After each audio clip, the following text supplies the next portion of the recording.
Assalamualaikum warahmatullahi wabarakatuh. Kami di sini akan mempresentasikan materi tentang pengumpulan data Twitter dengan teknologi Big Data.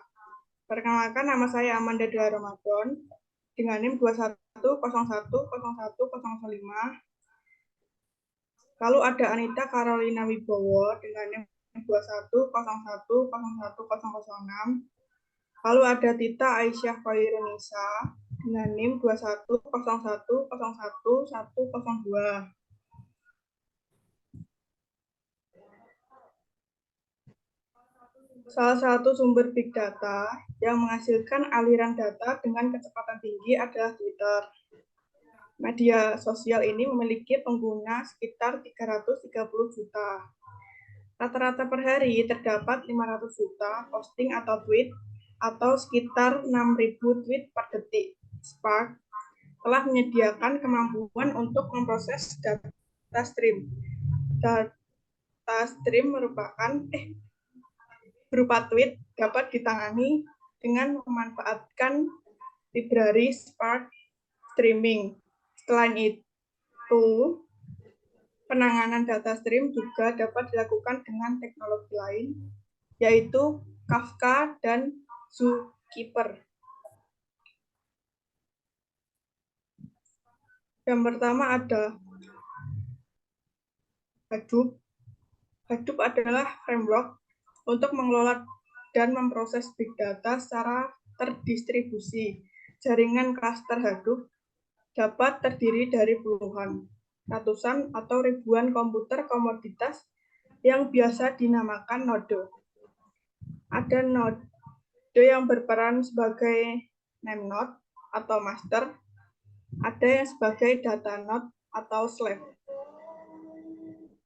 Dalam satu klaster terdapat satu atau lebih name node atau main dan secondary name node, dan sisanya sebagai data node.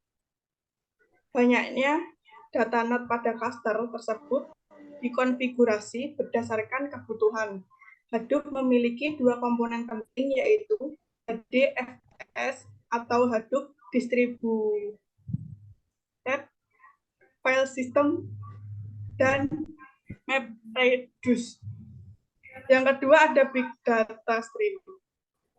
Data stream adalah data yang datang secara terus-menerus atau datang, seperti aliran air, dan ibaratnya tidak pernah berhenti. Potongan data yang mengalir itu dapat memiliki format yang tertentu, atau numerik, teks, suara, atau video, dan tidak bersih, atau terdapat nilai salah atau kosong. Walaupun data yang dihasilkan per detik berukuran kecil, namun karena ada data tersebut terus dihasilkan secara terus-menerus, data dapat dikategorikan sebagai big data.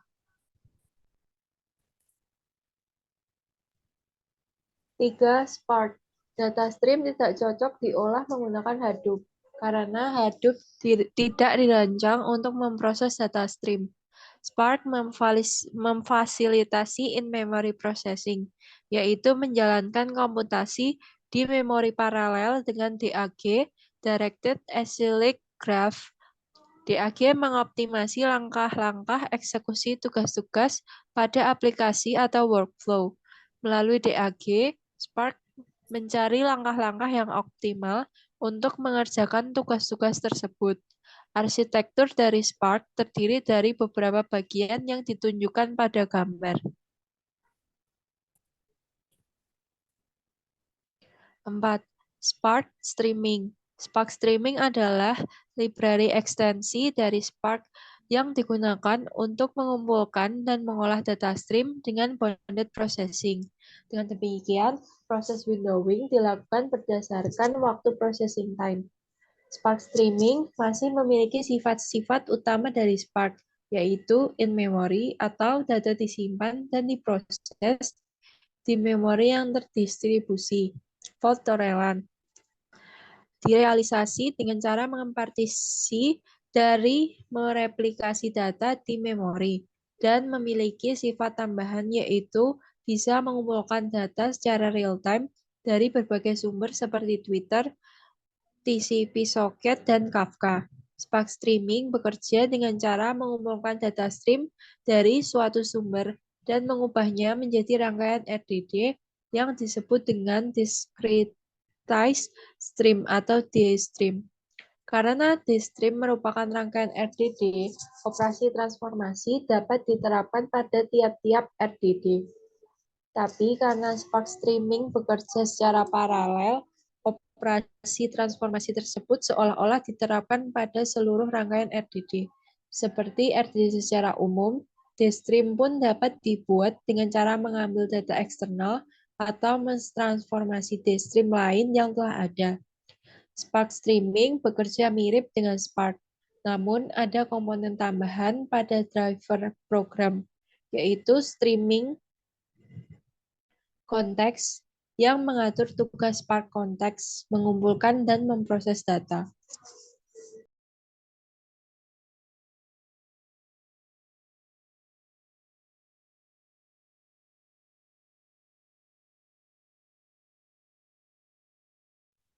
Struktur streaming adalah sebuah sistem pemrosesan data yang dibangun dengan menggunakan Spark SQL. Berbeda dengan Spark Streaming, sistem ini dirancang untuk mengatasi data stream dengan pemodelan unbounded processing.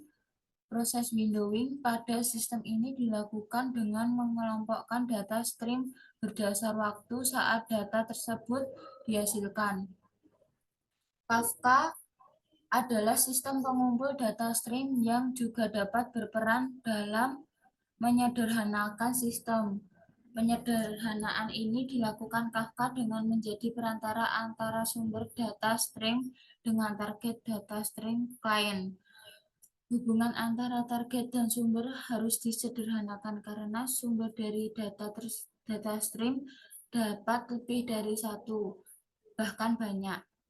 Misalkan, suatu sistem e-commerce memiliki sumber data berupa website, event, pricing data, financial transaction, dan user transaction. Semua data dari sumber-sumber tersebut dibutuhkan untuk sistem-sistem seperti database, analytics, email system, dan audit. Jika sistem pengumpulan data tidak disederhanakan, maka analisis data menjadi kompleks. Kafka dikembangkan untuk mempermudah hal tersebut. Kafka juga dapat digunakan sebagai tempat transit data sebelum dikirim ke sistem.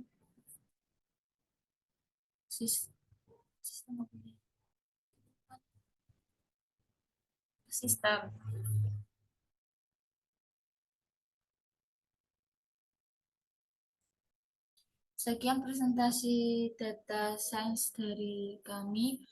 Sekian, wassalamualaikum warahmatullahi wabarakatuh.